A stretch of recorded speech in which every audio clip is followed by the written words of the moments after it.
Vocês estão bem? Está todo mundo legal? Amém? Graças a Deus nós podemos estar mais uma vez cultuando ao Senhor, né? Nós cremos que o Senhor, Ele está no controle de todas as coisas. Sejam elas boas, sejam elas em tempos de dificuldades, nós sabemos que Ele está no controle de todas as coisas. E é o nosso testemunho, o nosso convívio, o nosso participar das reuniões, os cultos, que nos prova que Ele está no controle. Eu confesso que eu agradeço a Deus por mais um ano na presença dEle. Por mais um ano eu tenho dado trabalho ao Senhor de me manter de pé, né? Que nós damos é trabalho para Deus. E esse ano, com a graça de Deus, eu completo 20 anos de caminhada. 20 anos de que o Senhor me tirou de um local que, confesso que me dá medo quando eu olho para trás. Sabe, Alexandre, eu não acredito que eu tinha capacidade, não. Nisso, quando o pastor Ravani me deu a oportunidade de estar vindo ministrar, sempre quando eu tenho oportunidade, eu oro, eu peço ao Senhor um direcionamento para ter uma palavra coesa, para ter uma palavra de fácil compreensão, porque nós sabemos que o Evangelho ele é simples. Estar aqui na frente não é ser melhor do que nenhum de vocês, nós somos todos iguais, mas aprove ao Senhor dar entendimento, dar oportunidade para que essa palavra seja transmitida e nós venhamos raciocinar para o nosso crescimento de um todo. E sempre quando eu tenho oportunidade, eu peço, eu falo: Senhor, o que eu posso levar? O que o Senhor quer falar com a tua igreja? Qual que é a forma, qual que é a mensagem, qual que é a linha de raciocínio que nós vamos trabalhar para que os irmãos saiam um pouco mais crentes, né? Um pouco mais cristãos.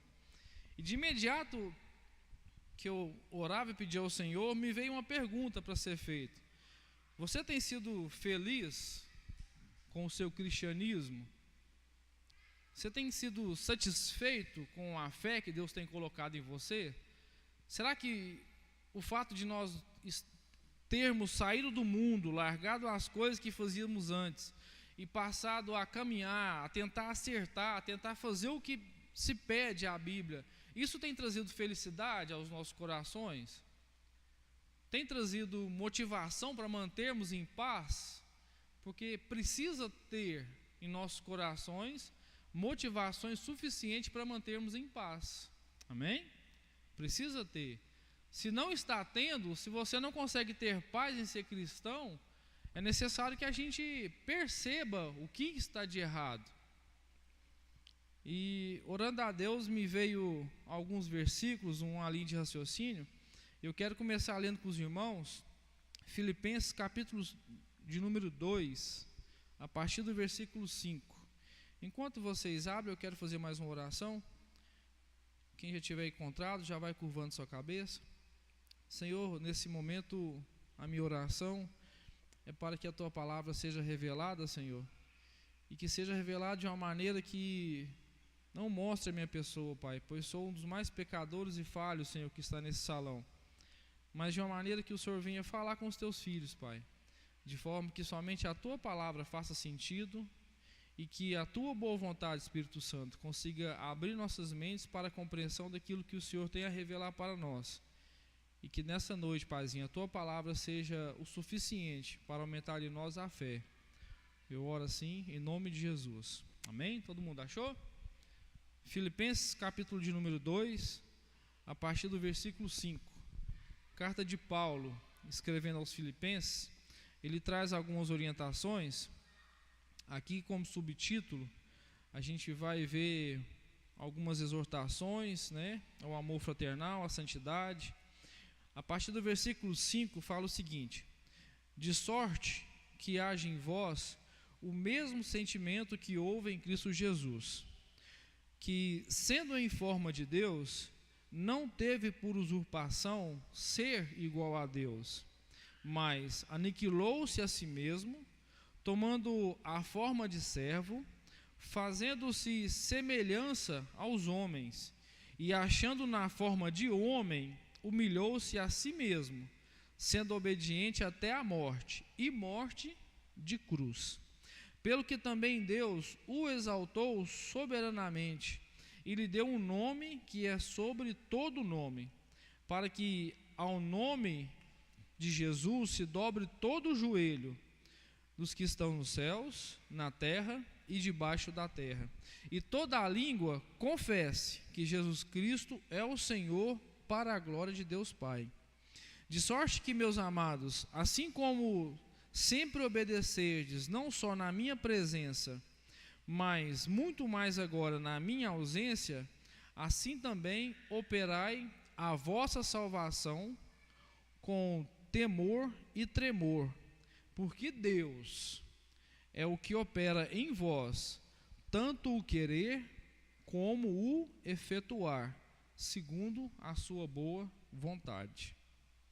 Porque Deus é o que opera em vós, em nós, segundo a sua boa vontade, tanto o querer quanto o efetuar. Amém? Você entende que é Deus quem opera em nós todas as coisas? Será que a gente consegue entender que essa nossa vontade de vir buscar a Deus, de fazer as coisas certo, de tentar organizar a nossa vida pessoal, particular, sentimental, de maneira que agrada a Deus, parte primeiramente do próprio Deus? Porque o cristianismo que nós vemos e que nos é explicado na Bíblia, ele é uma palavra de boas novas, que quando vem ao nosso encontro, vai sempre nos levar a um patamar de melhoria aos olhos de Deus. Lógico, Cristo é quem nos dá essa condição, é Ele quem pagou o preço para que todos nós pudéssemos alcançar de glória em glória, como diz Paulo, essa estatura de pessoas que crê, que faz, que persevera e que tem atitudes mudadas, sempre para benefício, para a honra e glória do Senhor, para crescimento do reino. Interessante que, pensando sobre esse versículo, que nunca saiu da minha mente, porque Deus é quem opera em nós, tanto querer quanto efetuar, eu comecei a deixar Deus falar, me lembrar sobre algumas coisas, e a gente percebe que nós estamos definitivamente concordando que estamos na reta final, às portas para Jesus voltar. Não é assim que nós temos crido? Todas as igrejas, todos os irmãos, todo lugar que você vai ver que o raciocínio sempre é esse: Jesus está às portas. A qualquer hora vai surgir o anticristo, a qualquer hora vai acontecer isso. Guerra em tal lugar, guerra em tal lugar, as profecias estão se cumprindo, já se cumpriu essa, já se cumpriu aquela. Não estou certo, irmãos? Não é esse o comentário que você sempre tem visto?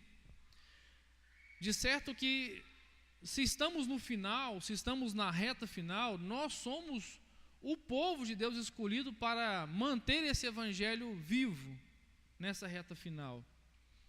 E quando eu pensava sobre isso, o Senhor me trouxe algo para trazer como exemplo.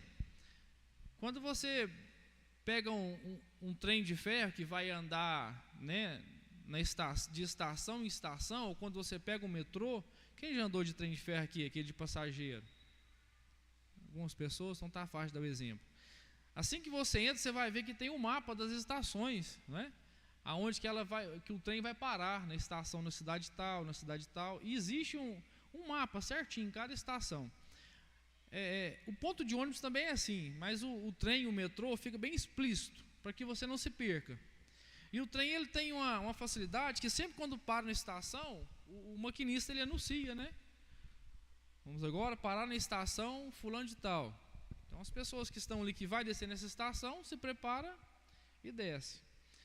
E quando o Senhor falava comigo sobre essa questão, que nós vivemos já nos últimos dias, e que é Deus quem opera, tanto querer quanto efetuar, nós temos que ter ciência de qual que é a estação que será próxima à nossa parada, para que a gente não perca esse trem. Vou tentar explicar para ficar mais fácil. O cristianismo que nos alcançou, que tem nos convertido, ele requer de nós atitudes. O Senhor, ele nos comprou, nos ganhou, tem nos convencido. Ele requer de nós ações que o pessoal lá fora, as outras pessoas, possam olhar e falar assim: esse realmente foi convertido. Amém ou não amém? palavra, quando ela começa a fazer efeito em nós, ela tem que ter em nós transformações. E nós vivemos um tempo onde a próxima estação parece que já é a estação onde vai ser tocada a trombeta e nós seremos arrebatados. Não sei você, mas eu sinto isso, eu percebo que a qualquer momento está para acontecer, de tanta notícia, de tanta coisa que a gente vê exposta.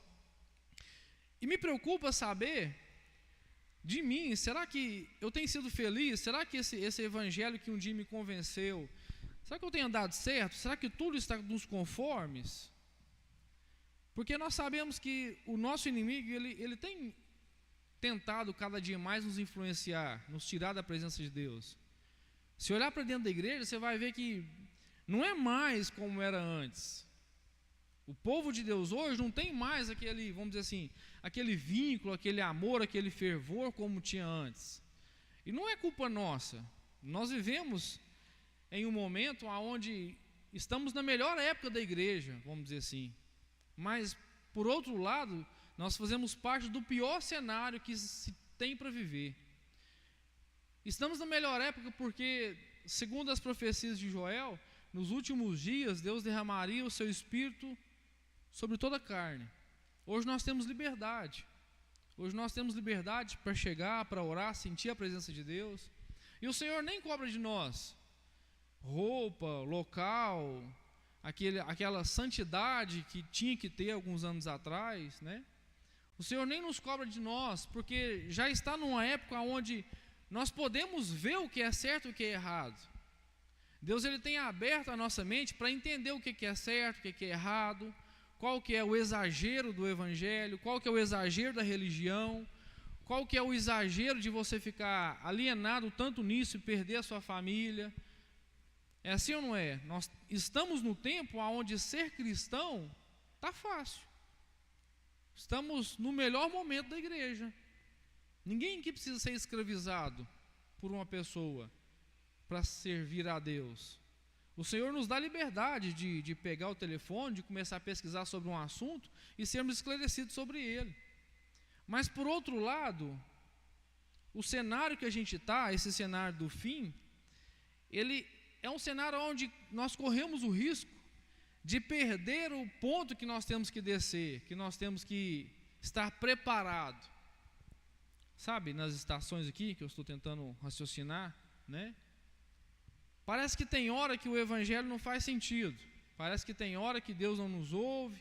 Parece que tem hora que a gente não foi convertido. Mas é porque o cenário que nós vivemos não está favorável para o povo de Deus. E é a Bíblia quem ensina isso, quem explica isso. A gente vai perceber que Paulo aqui fala algumas coisas, né, onde a gente leu, e ele fala que nós temos que ser igual a Cristo. Temos que entender que nós precisamos servir, ser úteis. Que um pouquinho que nós ganhamos o evangelho, um pouquinho que nós nos convertemos, não é e não deve ser suficiente para acharmos que somos melhor do que ninguém.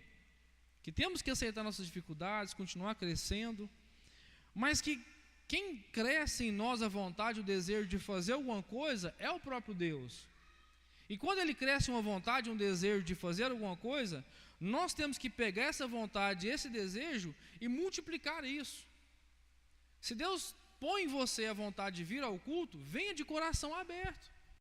Estão entendendo onde eu estou querendo chegar? Se é Deus quem opera em nós a vontade e o desejo de orar, tire um tempo sadio para orar.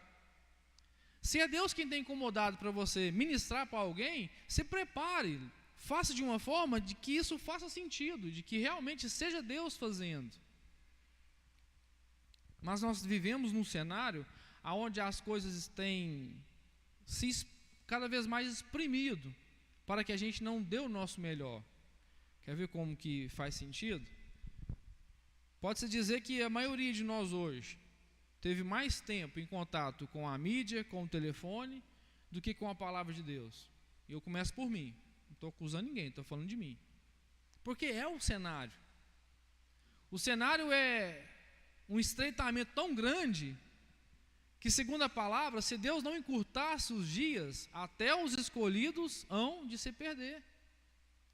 Então há uma preocupação em que nós temos que estar cientes de qual estação esse metrô, esse trem está, para que a gente não perca a nossa parada, a nossa descida. De forma que é Deus quem opera, o efetuar, o querer, mas é nós quem dá andamento. É nós quem põe o negócio para ter progresso. É eu e você que recebe a vontade, o desejo e trabalha para que isso se multiplique. Quando a gente olha para dentro de si, das coisas que a gente fazia, deixou de fazer, da forma que a gente acreditava, de como Deus tem nos convencido, é tão claro perceber que se não fosse Deus, as coisas não seriam da forma que é, né? É tão fácil de chegar nesse raciocínio, mas quando a gente percebe como nós deveríamos se comportar perante ao que acontece, ao que aconteceu, também é tão claro perceber o quanto a gente não dá 20% do que deveria dar, né? Como a gente não faz 10, 20% do que nós deveríamos fazer, dando um retorno para esse evangelho, para esse reino que nos convence. Isso me preocupa. E prego para mim, irmãos. Eu falo para mim. Eu tenho essa linha de raciocínio para me cobrar, mas que os irmãos consigam entender que é para todos nós.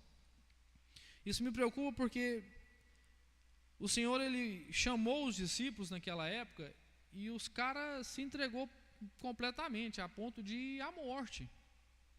E no decorrer da caminhada você vai ver pessoas que foram chamadas por Deus e realmente se entregaram por completo.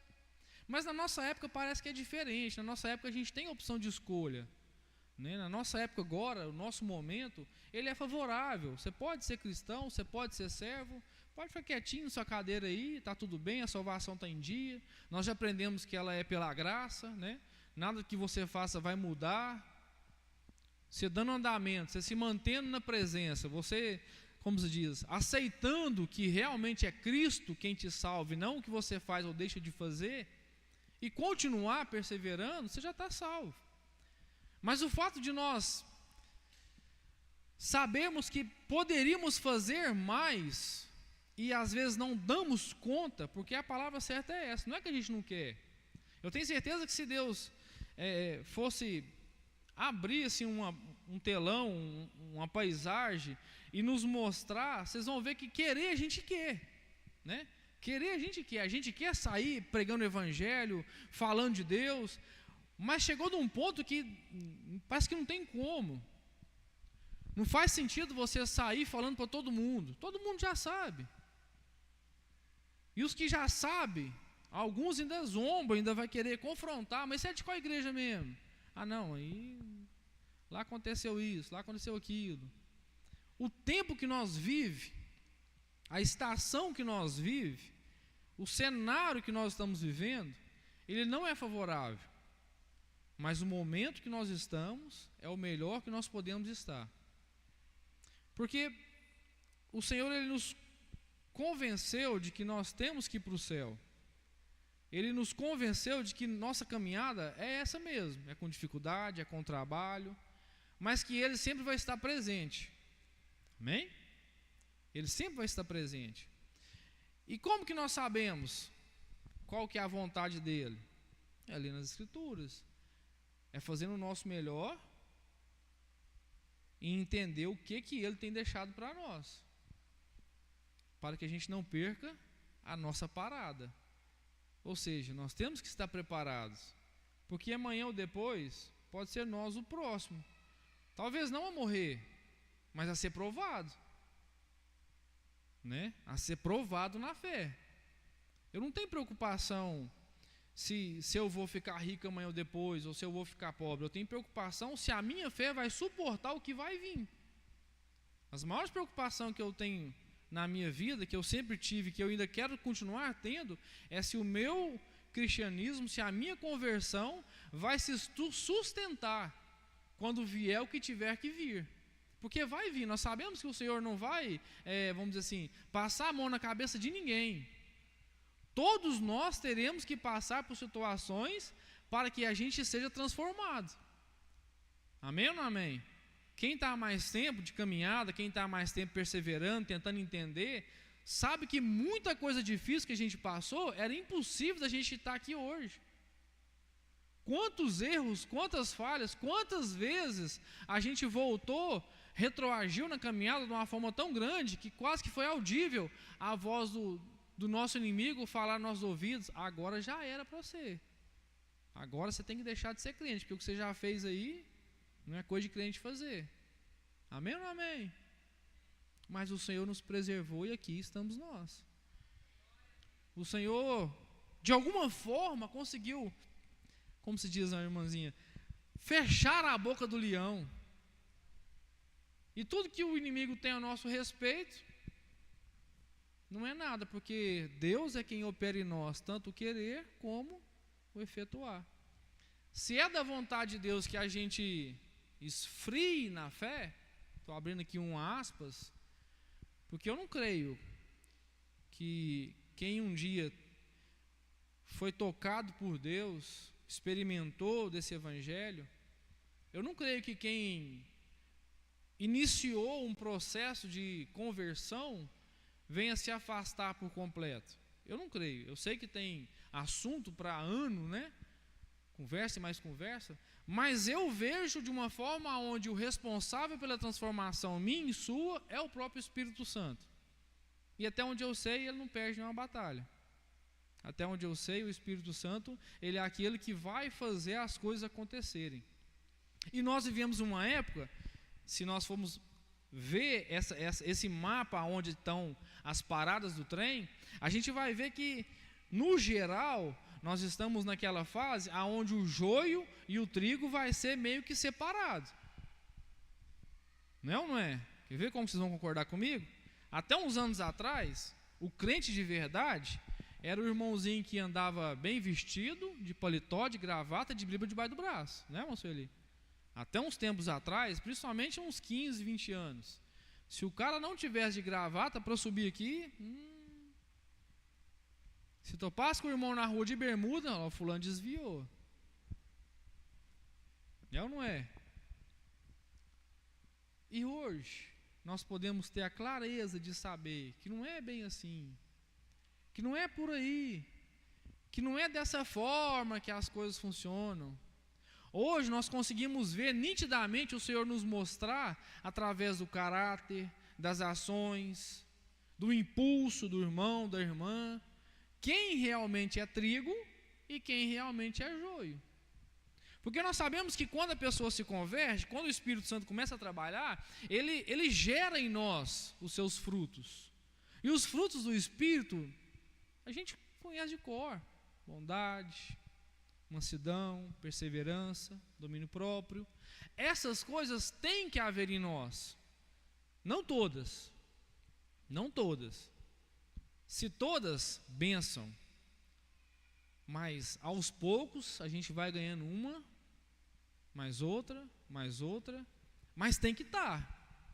E hoje nós sabemos direitinho. Pode estar de terno, de gravata, sapatear, falar em línguas, mas quando você vê a raiz ou o que aquela árvore produz, é nítido, é joio. Não estou dizendo isso para a gente julgar, estou dizendo para vocês entenderem qual que é o cenário que nós vivemos. Nós vivemos no cenário onde o joio e o trigo está sendo separado. E segundo a palavra, isso vai acontecer para que seja feita a colheita. Amém? Mais uma prova de que Cristo está à porta. E um outro ponto para a gente confirmar de que o cenário é esse, eu quero que os irmãos me acompanhem, Apocalipse capítulo de número 3. Apocalipse capítulo 3, o capítulo 2 e o capítulo 3 vem falar sobre as cartas de Paulo às igrejas, melhor, de João, né? As cartas que Deus revela a João às igrejas. E no capítulo 3, a partir do versículo 24, melhor, a partir do versículo 14, perdão, fala sobre a última carta, a igreja que está em Laodiceia. Nós estamos traçando uma linha de raciocínio, aonde nós temos a convicção hoje de que nós somos, talvez não a última remessa, mas estamos bem próximo da volta de Cristo. Eu creio que seja a última remessa, mas a gente não pode, né, ficar adivinhando, colocando datas, porque não é sensato. Mas por tudo que acontece, nós sabemos que está às portas. E aqueles que estudam, aqueles que leem, aqueles que observam as Escrituras, creio eu que 90%, salvo engano um ou outro, que não tem esse raciocínio, de que essa carta ao Laodiceia, ela é uma carta direcionada a nós, dessa geração de cristão, os crentes de hoje. E essa carta vai falar o seguinte: e ao anjo da igreja de Laodiceia escreve: isso diz o Amém, a testemunha fiel e verdadeira, o princípio da criação de Deus. Conheço as tuas obras, que nem és frio nem quente. Quem dera fosse frio ou quente. Assim, porque és morno e não és frio nem quente, vomitar-te-ei da minha boca. Como dizes, rico sou e estou enriquecido, e de nada tenho falta, e não sabes que és um desgraçado e miserável, e pobre, e cego, e nu? Aconselho-te que de mim compres ouro provado no fogo, para que te enriqueças, e roupas brancas, para que te vistas, e não apareça a vergonha da tua nudez. E que unja os teus olhos com o colírio, para que vejas. Eu repreendo e castigo a todos quanto amo. Sê, pois, zeloso e arrepende-te. Eis que estou à porta e bato. Se alguém ouvir a minha voz e abrir a porta, entrarei até ele, e com ele cearei, e ele comigo. Cara, toda vez que eu estou num pensamento, num raciocínio de que nós estamos no final dos tempos, essa carta, ela sempre vem à minha memória. Toda vez. Eu posso estar em qualquer momento de pensamento, eu não deixo de lembrar do que o Senhor revela a João para a última igreja, ou o último tempo, que somos nós. Como eu disse, nós estamos no melhor momento, mas fazemos parte do pior cenário.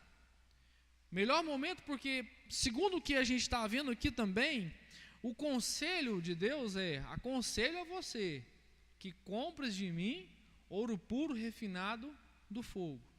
Se o Senhor aconselha que a gente compra, Ele está deixando bem claro que nós temos condição de fazer isso. Amém? Senão Ele mandava de outra forma. Aconselho que vocês procuram, que vocês busquem, que vocês pagam um preço. Mas Ele fala assim: comprem de mim. Eu entendo, pode ter outros pensamentos, mas eu entendo que Ele quer dizer: há condição de você adquirir esse ouro. Eu te aconselho que adquira. E quando você vê Ele explicar sobre um ouro puro, provado no fogo, refinado, Ele está dizendo sobre um trabalho, sobre um labor, sobre uma dificuldade de se conquistar esse ouro. Porque quem conhece de ouro, eu conheço muito pouco, mas eu sei que retira-se da natureza uma pedra bruta e normalmente ela vem contaminada, sempre tem outro minério com ela. Para chegar ao ponto de se tornar valioso, ele tem que passar por um processo. E trazendo isso para a mensagem, para aplicar na nossa vida, quando o Senhor fala: aconselho que se você quiser ser rico de verdade, que você compre de mim o ouro puro que só eu tenho, pois esse ouro, com muita dificuldade, ele está para ser comprado. A gente vê que não foi fácil o evangelho chegar até aqui. A gente vê que esse ouro, pode-se dizer que é o que tem no evangelho, é o que a Bíblia consegue fazer para que a gente seja transformado, né? A gente percebe que essas palavras, elas são vivas. Qualquer pessoa que se dedicar, que se entregar a buscar ao Senhor e realmente acreditar que há transformação, há transformação. Porque, como diz a própria palavra, o evangelho da cruz, ele é loucura para quem perece, mas é o poder de Deus para quem crê. Se nós cremos e buscamos, ela se torna o poder, transforma as nossas vidas. Há condição de você chegar aqui de qualquer maneira, esfarrapiado, destruído, triste, mas da mesma forma, quando você entrega o seu coração, é natural que você saia aliviado. Quem já sentiu essa presença? De vir todo destruído e por um louvor, por uma palavra, por um momento, você conseguir sair e parece que não foi o mesmo que entrou. É esse o ouro que o Senhor está querendo dizer. Mas Ele aconselha que a gente compre isso dele. Ou seja, tem que haver uma forma de, mesmo a gente sendo classificado como pobre, cego, nu, a gente consiga alcançar de Deus uma maneira de encontrar paz, de encontrar alegria em ser cristão, mesmo sabendo que não somos os melhores crentes do mundo, mas há condição de estarmos em paz com o Criador, mesmo sabendo que nós somos a última geração, ou talvez uma das últimas, e que, infelizmente, o anticristo, o filho da iniquidade, ele terá poder, e muito, a ponto de quase enganar os escolhidos. Mesmo sabendo disso, nós que estamos perseverando, que estamos buscando, nós temos condição de comprar do Senhor esse ouro puro, essa presença, essa comunhão. Nós temos. E também fala aqui em Apocalipse que, além do ouro provado no fogo, nós temos que comprar roupas brancas, para que não apareça a nossa nudez, a nossa vergonha. E nós sabemos que hoje, nudez, vergonha, já não é mais em questão só de pecado, né? Nós estamos num século tão avançado, onde está tão nítido, que se você, sei lá, teve um vacilo ou por opção própria, abre um espaço e quis tomar um vinho com os amigos numa festa, você não vai perder a salvação. Não é um pecado que vai te afastar da presença de Deus. Nós sabemos que tem coisas que hoje nós fazemos, que há uns 8, 10, 15 anos atrás, era condenado como pecado mortal, e que não é bem assim, né? Tem muita coisa que está clara para nós, que era muita religiosidade. Algumas tão grotescas, né? A mulher não poder cortar o cabelo, não poder fazer axilas, não poder usar batom, e um monte de coisa. O homem não poder usar bermuda, não poder deixar a barba. Muito exagero que foi tirado, que antes era como pecado mortal. Essa roupa branca não é bem isso. Sabe, eu consigo ver o Senhor pedindo que a gente compre roupa branca para que não veja a nossa nudez. É como se Ele, no meu ponto de vista, estivesse dizendo: seja um cristão de uma maneira que você não escandalize quem está começando na caminhada. Seja um cristão coerente, maduro, suficiente para carregar uma cruz e não pôr no irmão que está começando, que está tentando entender o que é que você está vivendo, não pôr no irmão uma cruz mais pesada do que você próprio consiga carregar. Compre roupas brancas para que ninguém veja a tua vergonha. Não envergonhe o Evangelho. Envergonhar o Evangelho não é só pecar. Porque quando você peca, você não está envergonhando o Evangelho. Sabe que Paulo nos traz uma passagem, uma situação, onde me traz sossego na alma. Quando eu vejo o Senhor falar para Paulo: Paulo, a minha graça te basta, porque o meu poder se aperfeiçoa nas suas fraquezas. Isso me traz paz e me salvou de tantas as vezes que eu quase que caí de desanimar pelos meus erros. Porque quando a gente erra, a primeira coisa que a gente faz é ser acusado pelo mal, que nos provoca para errar. Não é assim? Ele rodia, acha uma brecha, nos provoca, nos faz fazer, né, o erro, e depois quer nos condenar por aquilo que Ele nos fez fazer. Mas a gente percebe que todas as vezes que nós fraquejamos e desviamos dessa rota, nos afastamos daquilo que queríamos, o Senhor nos curou, trabalhou, e a gente retornou mais forte do que antes da gente cair. Então eu não vejo preocupação nas falhas. Eu vejo preocupação na forma que a gente vai lidar com as falhas depois. Porque a gente erra hoje e amanhã o nosso irmãozinho vai errar.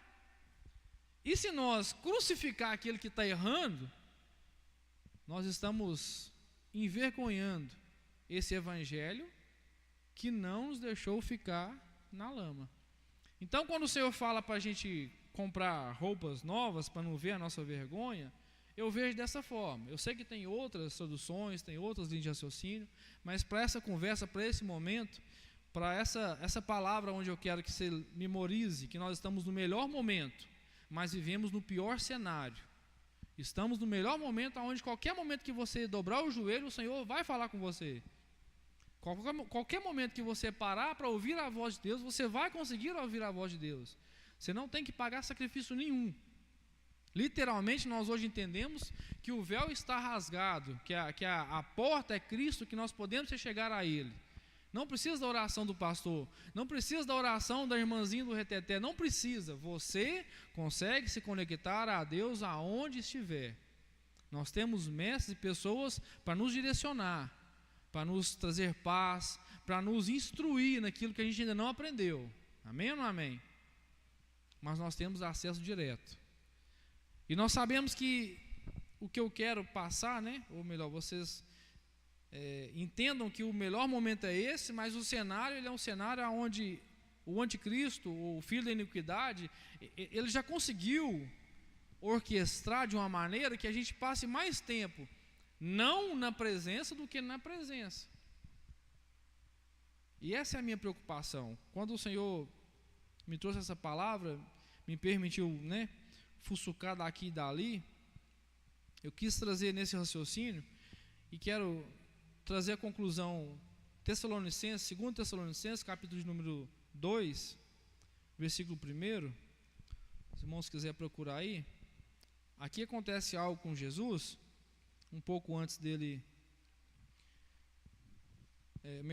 Aqui é onde fala sobre o filho de iniquidade. 2 Tessalonicenses, capítulo de número 2, versículo 1.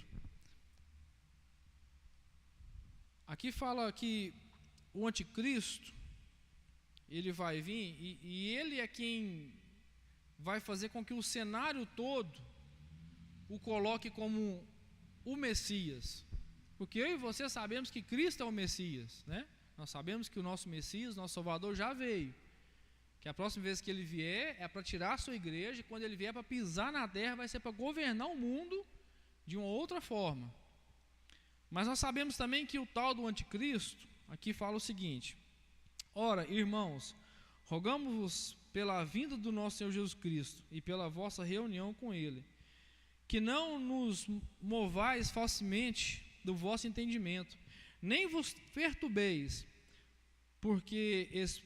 nem nos perturbeis, quer por espírito, quer por palavra, quer por epístola, como de nós, como se o dia de Cristo estivesse já perto.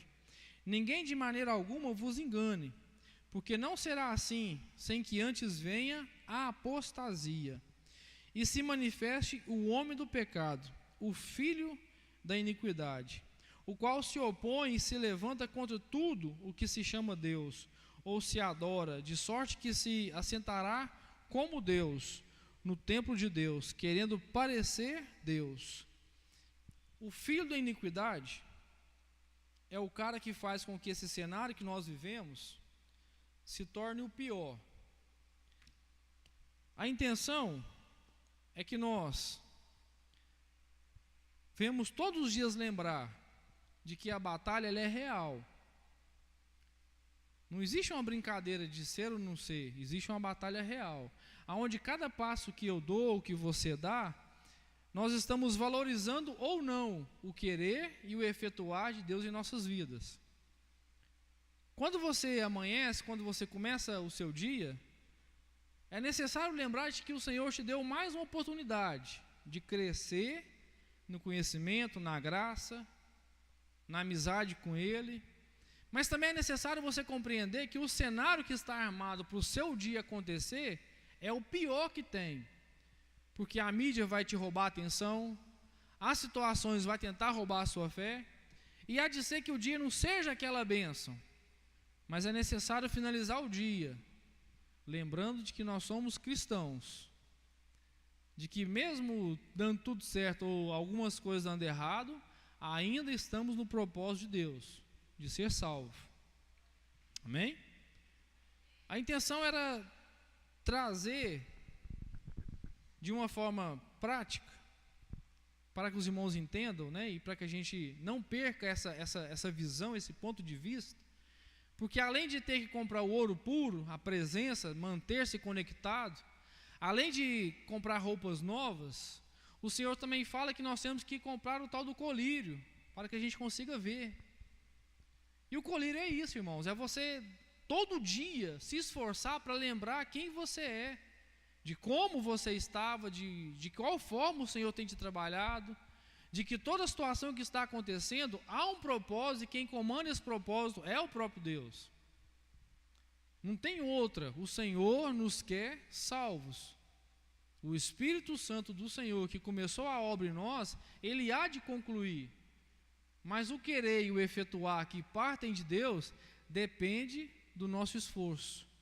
Depende da nossa compreensão, da gente ver o cenário que está acontecendo. Depende da gente compreender que o nosso inimigo, ele é mais astuto sim. Então nós temos que se policiar. Perder um pouco da amizade que nós temos com o mundo em geral, ou pelo menos gastar um pouco mais de tempo para poder fazer com que a plantinha, a semente, o broto que foi plantado em nós, que é esse cristianismo puro, simples, verdadeiro, continue germinando, continue crescendo. Amém? Que o Senhor possa nos abençoar, que o Senhor possa trazer ao seu coração essa palavra como entendimento, para poder produzir frutos, que não seja por mim, porque realmente eu não mereço nem estar aqui, mas já que foi me dada a oportunidade, eu sempre sou grato, e a minha intenção é sempre trazer aquilo que eu tento viver. Nós temos que estar sempre alerta, para não perder a parada na estação que nós temos que parar.